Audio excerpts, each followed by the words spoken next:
Congressman Paul, you've questioned the conservative, fiscal conservative credentials of all these gentlemen, but particularly this week, Senator Santorum. You have a new television ad that labels him a fake. Why?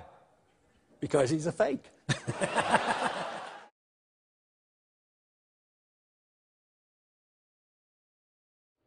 One of the criticisms I make is to what I refer to as more of a libertarianish right. They have this idea that people should be left alone, be able to do whatever they want to do. Government should keep our taxes down and keep our regulations low, and that we shouldn't get involved in the bedroom, we shouldn't get involved in cultural issues. That is not how traditional conservatives view the world. There is no such society that I'm aware of where we've had radical individualism and that it succeeds as a culture. No such society, he says, has succeeded as a culture. Our next guest says Santorum is totally wrong about that. There is such a society. It's called the United States of America.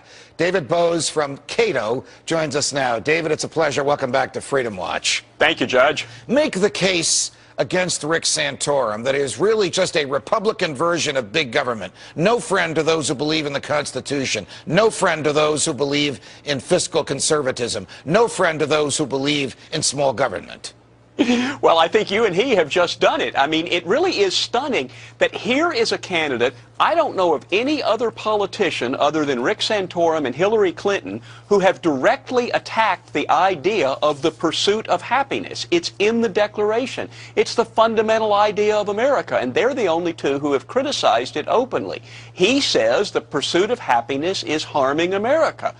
And I think you go from that, you see that he wants to regulate society. He wants government in the bedroom. He wants government in your religious life, but also his record in the Senate. He voted for No Child Left Behind. He voted for steel tariffs. He voted for the prescription drug entitlement. He voted against NAFTA. He has a mixed record in the Senate, but a lot of big government conservatism there. Now, unlike Islam, where the higher law and the civil law are the same,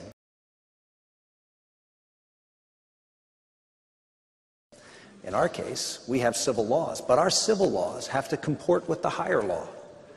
Our civil laws have to, and that's why the issue of abortion, as long as abortion is legal, at least according to the Supreme Court, legal in this country, we will never have rest because that law does not comport with God's law. And as long as there is a discordance between the two, there will be agitation.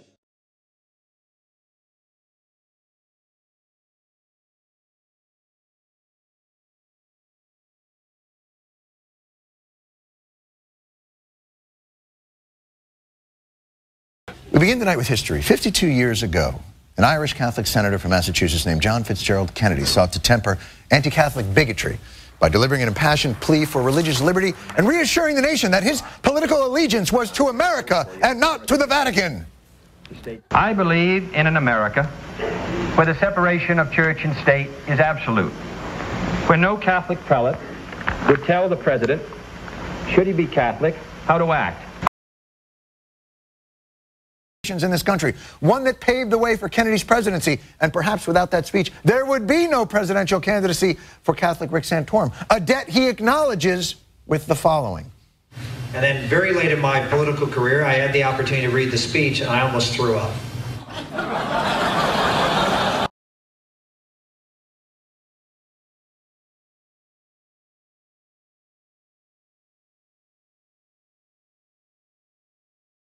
That voters are not as familiar with shouldn't be disqualified from office. Unless, what did you think he said? Why did it make you throw up? Because the first substantive line in the speech says, I believe in America where the separation of church and state is absolute. I don't believe in an America where the separation of church and state is absolute. The idea that the church can have no influence or no involvement in the operation of the state is absolutely antithetical to the objectives and vision of our country. This is the First Amendment. The First Amendment says the free exercise of religion. That means bringing everybody, people of faith and no faith, into the public square. Kennedy, for the first time, articulated a vision saying, no, faith is not allowed in the public square. I will keep it separate. Go on and read the speech. I will have nothing to do with faith. I won't consult with people of faith. It was an absolutist doctrine that was foreign at the time of 1960, and I went down to Houston, Texas, 50 years years, almost to the day, and gave a speech and talked about how important it is for everybody to feel welcome in the public square. People of faith, people of no faith, and be able to bring their ideas, to bring their passions into the public square and have it out. James Madison referred to that as the perfect remedy.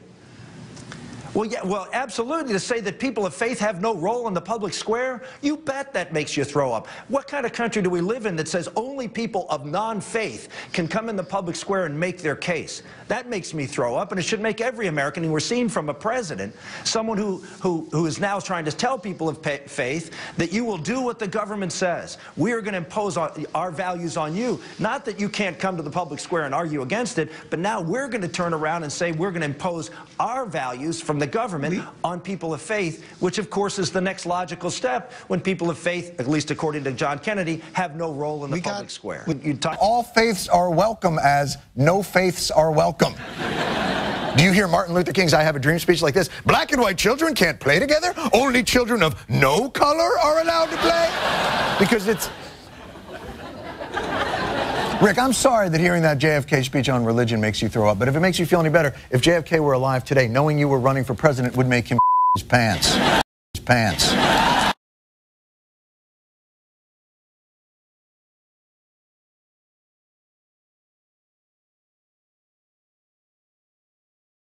How do you equate, because I know that your position, I think, and correct me if I'm wrong, is that you just believe in the sanctity, the innocence of life. How do you equate that with supporting the death penalty, given there are so many people who actually are completely innocent? Yeah, I've supported mandatory DNA testing, and we have to be certain.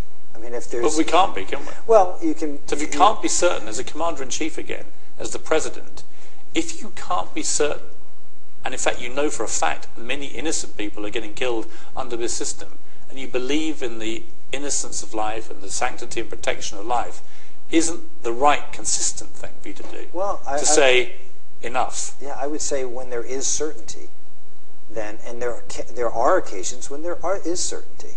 When there is certainty, that's the case that capital punishment can be used. If there is not certainty, under the law, it shouldn't be used. You know, if you do not have certainty, then capital punishment should not be available, period. I'm for overturning Roe versus Wade.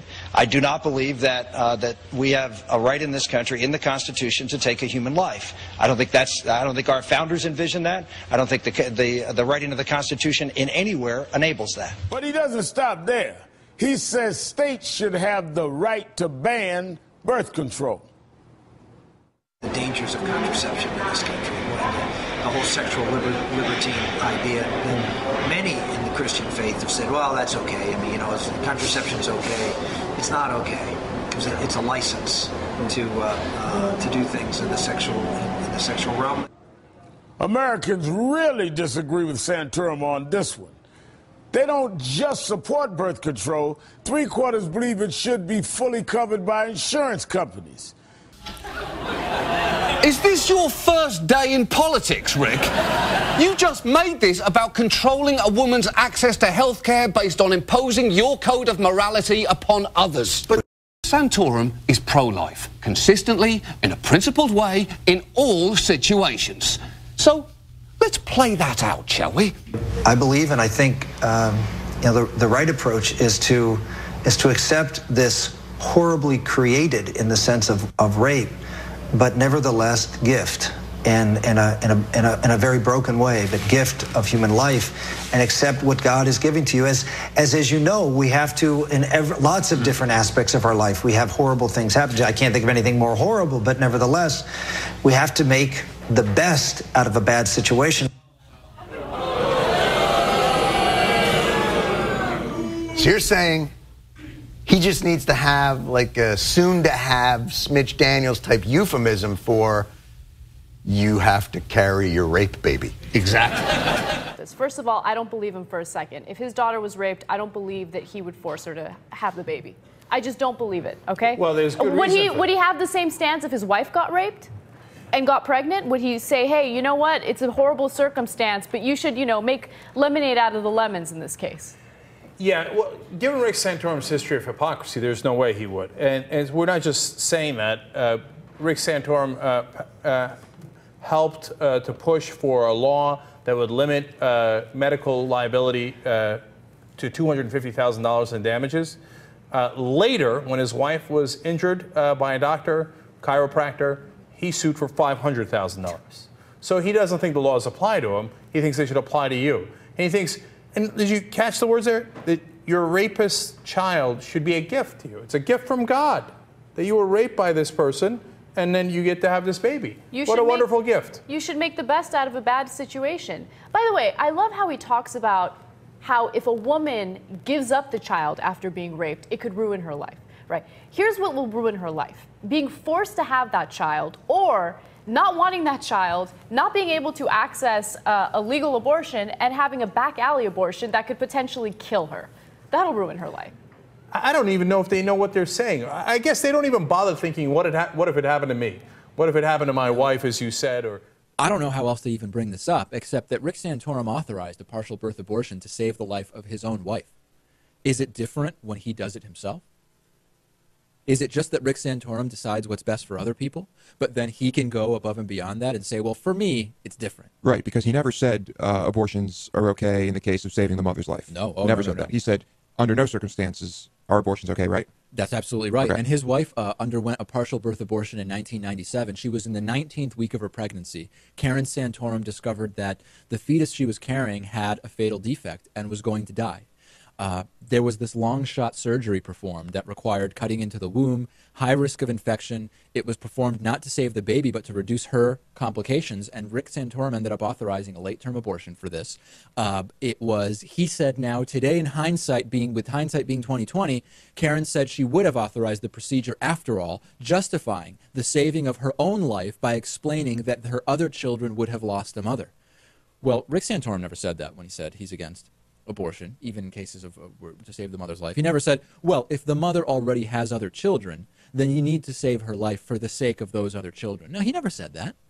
I guess it's different. It's a level of hypocrisy, ladies and gentlemen, that is inherent to this entire GOP field, and it's despicable. That's the reality. We're conservatives, and the one way we don't like to kill things is that way.